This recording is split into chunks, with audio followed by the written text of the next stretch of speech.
Assalamualaikum warahmatullahi wabarakatuh. Jumpa lagi dengan saya dalam pelajaran PPKN. Sebelum kita memulai pelajaran, mari kita berdoa terlebih dahulu supaya pertemuan kita menjadi barokah dan berjalan lancar. Berdoa, mulai. Selesai. Oke, anak-anakku sekalian, biar menyingkat waktu, mari kita langsung ke materi yang akan kita bahas pada pertemuan kali ini. Oke, anak-anakku sekalian, pada pertemuan pertama kita sudah membahas tentang hakikat demokrasi, macam-macam demokrasi, dan juga prinsip-prinsip demokrasi. Nah, pada pertemuan kali ini kita akan mempelajari tentang hakikat dari demokrasi Pancasila dan periodisasi perkembangan demokrasi Pancasila. Apa itu demokrasi Pancasila? Pada hakikatnya, rumusan demokrasi Pancasila tercantum dalam sila keempat Pancasila, yaitu kerakyatan yang dipimpin oleh hikmat kebijaksanaan dalam permusyawaratan perwakilan. Profesor Notonegoro menyatakan, demokrasi Pancasila adalah kerakyatan yang dipimpin oleh hikmat kebijaksanaan dalam permusyawaratan perwakilan yang berketuhanan yang Maha Esa, yang berperi kemanusiaan yang adil dan beradab, yang mempersatukan Indonesia dan yang berkeadilan sosial bagi seluruh rakyat Indonesia. Dari itulah, secara umum, demokrasi Pancasila adalah demokrasi yang berdasarkan sila-sila Pancasila yang dilihat sebagai suatu keseluruhan yang utuh. Bagi bangsa Indonesia, pilihan menerapkan demokrasi Pancasila adalah pilihan yang tepat. Paham demokrasi Pancasila sangat sesuai dengan kepribadian bangsa Indonesia yang digali dari tata nilai budaya sendiri. Kenyataan ini dapat kita lihat pada kehidupan sebagian besar masyarakat Indonesia yang menerapkan musyawarah mufakat dan gotong royong dalam menyelesaikan masalah-masalah bersama yang terjadi di sekitarnya. Di sini kalau kita lihat ya, karakter utama demokrasi Pancasila itu ada 3. Yang pertama adalah kerakyatan. Cita-cita kerakyatan merupakan bentuk penghormatan kepada rakyat Indonesia untuk memberi kesempatan kepada rakyat Indonesia untuk berperan atau terlibat dalam proses pengambilan keputusan yang dilakukan oleh pemerintah.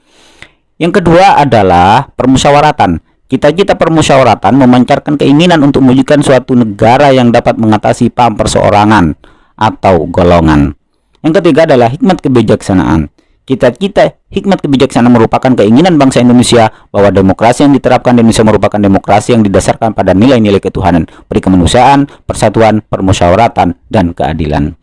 Nah, berikut ini merupakan 10 pilar demokrasi konstitusional Indonesia menurut Pancasila dan Undang-Undang Dasar Negara Republik Indonesia tahun 1945. 1. Demokrasi yang berketuhanan yang Maha Esa. 2. Demokrasi yang dengan kecerdasan. 3. Demokrasi yang berkedaulatan rakyat. 4. Demokrasi dengan rule of law. 5. Demokrasi dengan pembagian kekuasaan. 6. Demokrasi dengan hak asasi manusia. 7. Demokrasi dengan pengadilan yang bebas dan merdeka. 8. Demokrasi dengan otonomi daerah. 9. Demokrasi dengan kemakmuran. Dan 10. Demokrasi yang berkeadilan sosial. Demokrasi Pancasila memiliki nilai lebih jika dibandingkan dengan demokrasi di negara-negara lainnya. Lalu apa nilai lebihnya? Nah, nilai lebihnya yaitu terdapat pada nilai-nilai moral yang terkandung dalam demokrasi Pancasila yang bersumber dari Pancasila itu sendiri, yaitu sebagai berikut. Ya. 1. Persamaan bagi seluruh rakyat Indonesia. 2. Keseimbangan antara hak dan kewajiban. 3. Pelaksanaan kebebasan yang dipertanggungjawabkan secara moral kepada Tuhan yang Maha Esa, diri sendiri dan juga ya kepada orang lain. Yang keempat, mewujudkan rasa keadilan sosial. Yang kelima, pengambilan keputusan dengan musyawarah mufakat. Yang keenam, mengutamakan persatuan nasional dan kekeluargaan. Dan yang terakhir, menjunjung tinggi tujuan dan cita-cita nasional.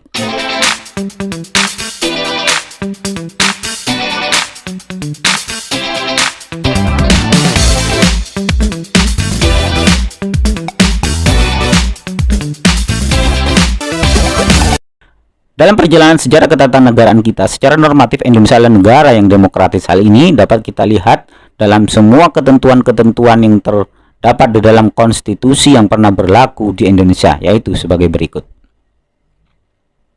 Akan tetapi, yang menjadi persoalan adalah apakah konstitusi tersebut melahirkan suatu sistem yang demokratis?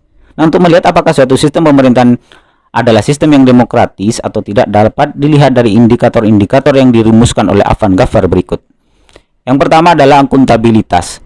Dalam demokrasi, setiap pemegang jabatan yang dipilih oleh rakyat harus dapat mempertanggungjawabkan kebijaksanaan yang hendak dan telah ditempuhnya. Yang kedua, rotasi kekuasaan. Dalam demokrasi, peluang akan terjadinya rotasi kekuasaan harus ada dan dilakukan secara teratur dan damai.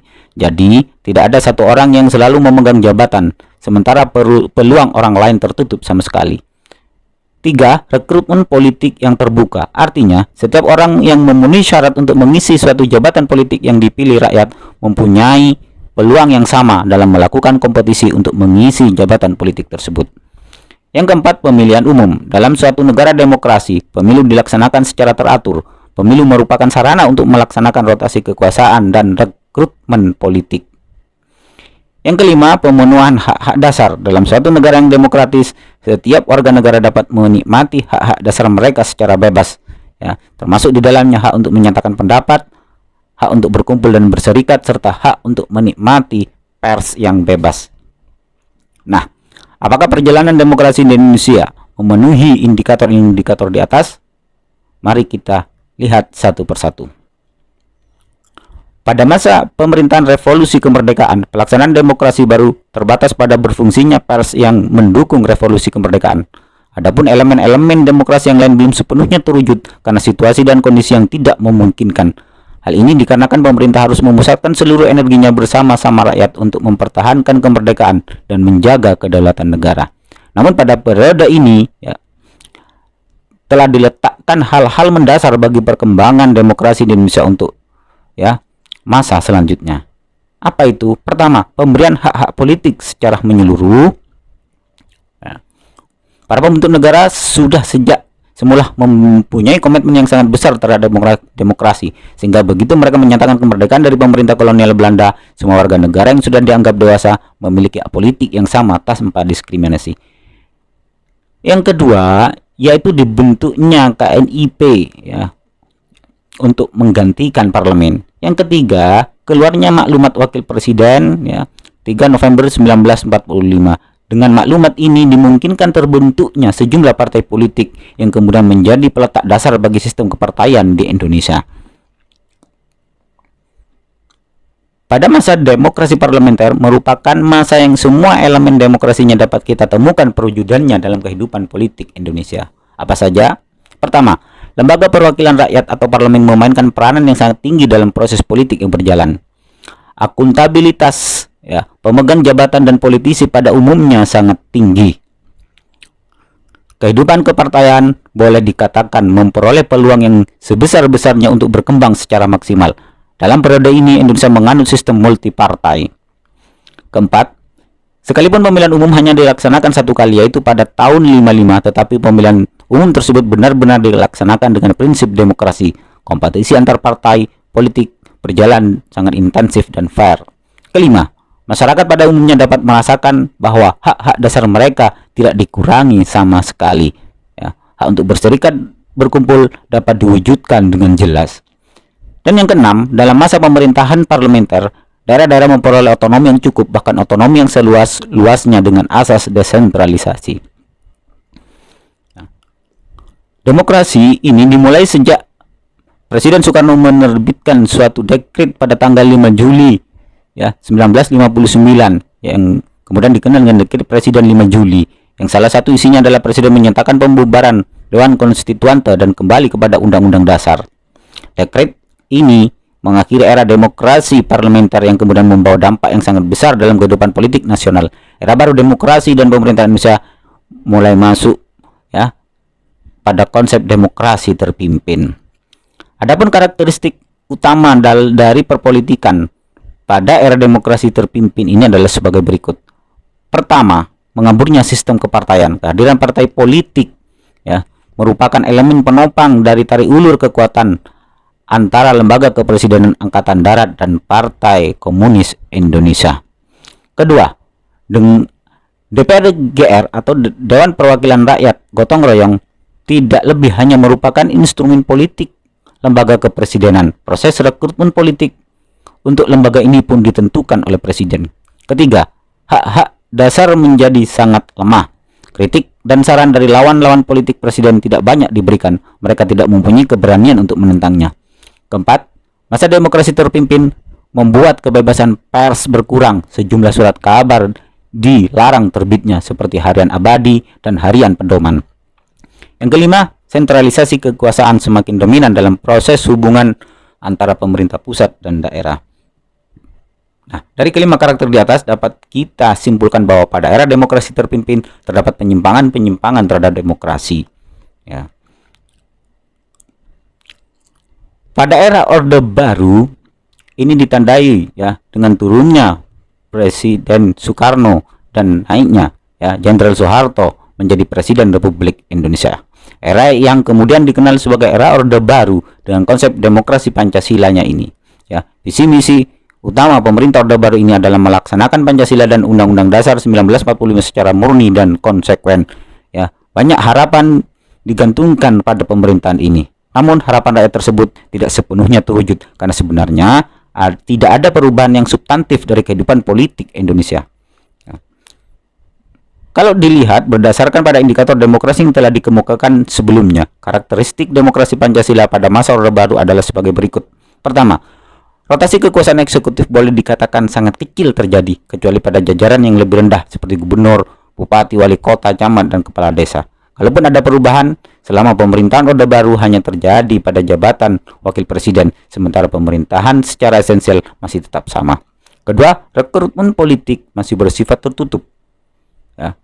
Hal ini terlihat pada pengisian jabatan pada lembaga-lembaga tinggi negara seperti Mahkamah Agung dan Pertimbangan Agung dan lain sebagainya.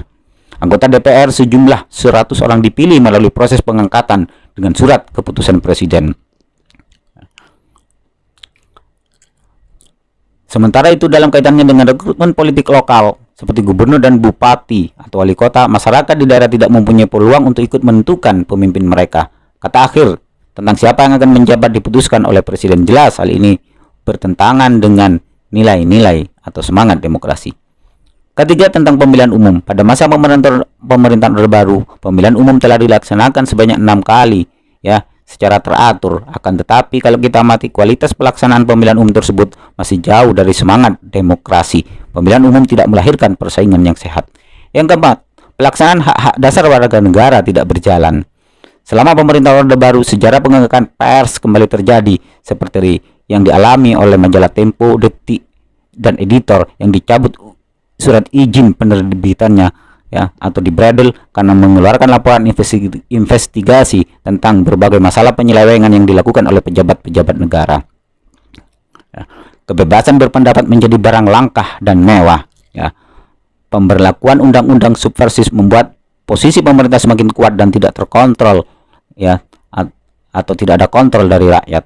Rakyat menjadi takut untuk berpendapat mengenai kebijakan yang diambil oleh pemerintah. Tidak jarang pemerintah memenjarakan dan mencekal atau bahkan menghilangkan orang-orang yang mengkritisi kebijakannya. Keempat indikator di atas menjadi catatan hitam perjalanan demokrasi di Indonesia. Lalu, akankah kita akan mengulangi kembali? Jawabannya dikembalikan kepada semua elemen bangsa ini.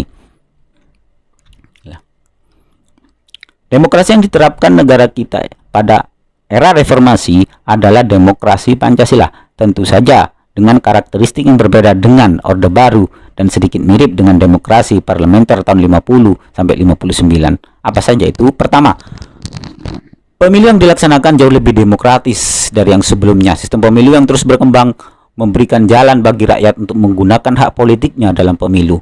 Sehingga puncaknya pada tahun 2004 kita dapat memilih ya wakil kita di lembaga legislatif secara langsung, memilih presiden dan wakil presiden secara langsung, dan juga pada perkembangannya kita dapat memilih pemimpin daerah kita seperti gubernur, bupati, atau wali kota secara langsung. Kedua, rotasi kekuasaan dilaksanakan mulai dari pemerintah pusat sampai pada tingkat desa. Ketiga, pola rekrutmen politik untuk pengisian jabatan politik dilakukan secara terbuka. Keempat, sebagian besar hak dasar rakyat dapat terjamin seperti adanya kebebasan menyatakan pendapat, kebebasan pers, dan sebagainya. Kondisi demokrasi Indonesia saat ini dapat diibaratkan sedang menuju ke arah kesempurnaan. Namun, ya, jalan terjal menuju itu selalu saja menghadang. Tugas kita adalah mengawal demokrasi ini supaya teraplikasi dalam seluruh aspek kehidupan. Oke, bagaimana dengan materi yang sudah kalian simak? Semoga kalian dapat memahami materi yang saya sampaikan. Nah, kalau masih belum paham, ada pertanyaan, silakan kalian tanyakan di grup WA yang sudah tersedia. Mungkin itu